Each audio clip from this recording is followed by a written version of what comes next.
Union Pacific's Big Boy is famous for one number above all others: 135,375 pounds of tractive effort, the highest pulling force of any steam locomotive ever built.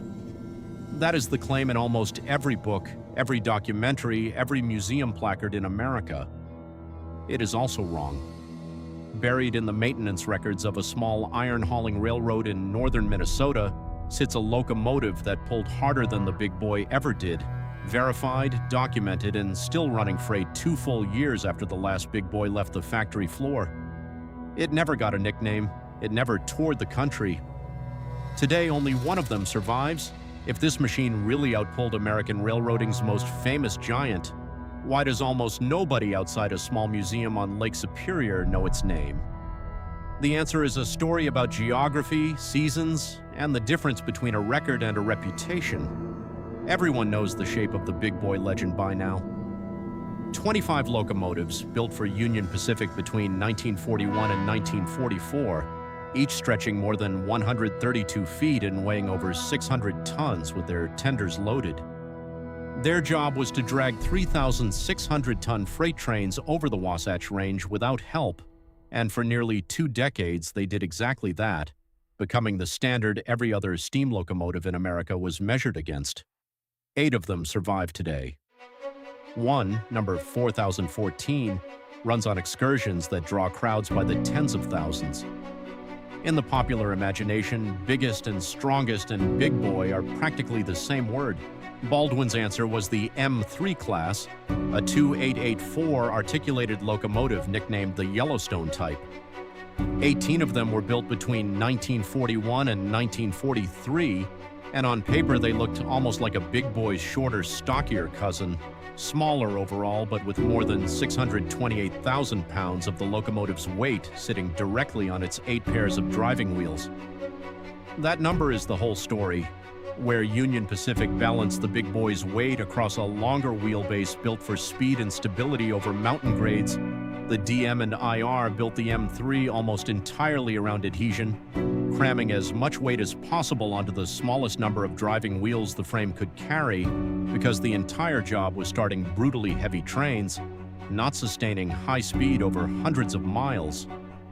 Fed by a boiler running at 245 pounds per square inch and driving cylinders considerably larger in diameter than the Big Boys, the M3's 4 cylinders converted steam pressure into a continuous tractive effort rating of 140,000 pounds, nearly 5,000 pounds.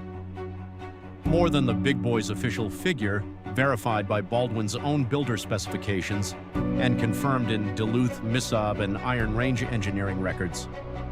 With the locomotive's booster engine engaged for extra starting force, some historical accounts place the figure even higher.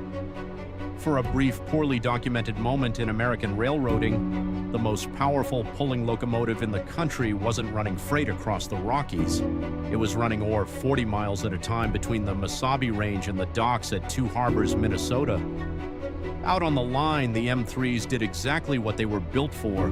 Trains of more than 180 loaded ore cars, some approaching 18,000 tons, were routine.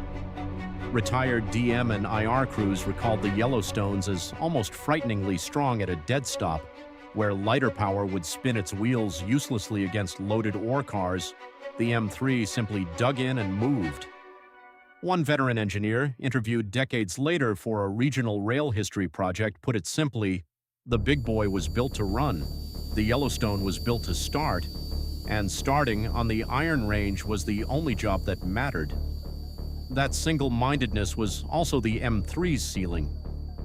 The DM and IR was never a mainline railroad in the way Union Pacific was.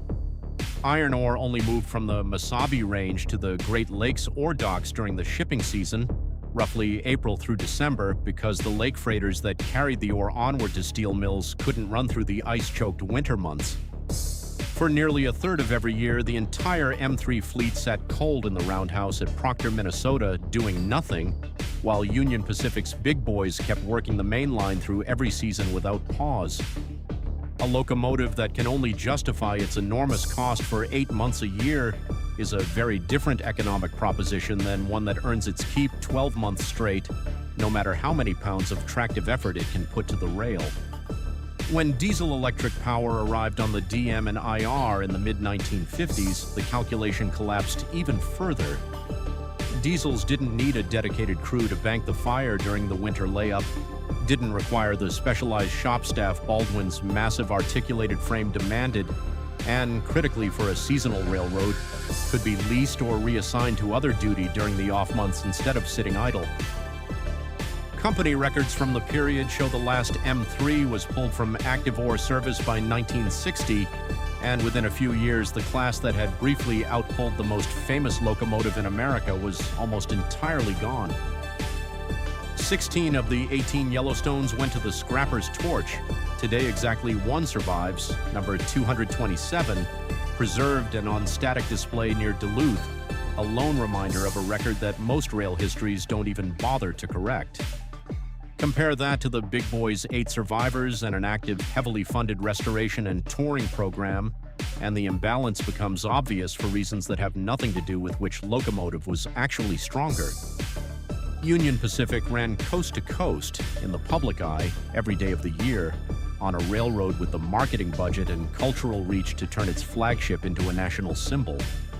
The DM and IR ran ore 40 miles at a time in a corner of Minnesota most Americans will never visit, on a railroad whose customers were steel mills, not passengers with cameras.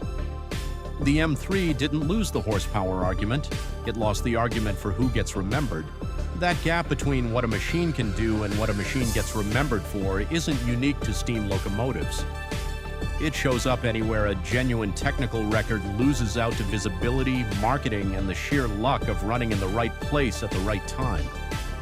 A record set in a documented test on a line nobody was watching is still a record. It just doesn't get repeated at trade shows or printed on a lunchbox. Somewhere right now, something is quietly outperforming. The thing everyone assumes is the best, and almost nobody outside a small archive knows it. What other records are sitting in a maintenance log nobody has opened in 70 years?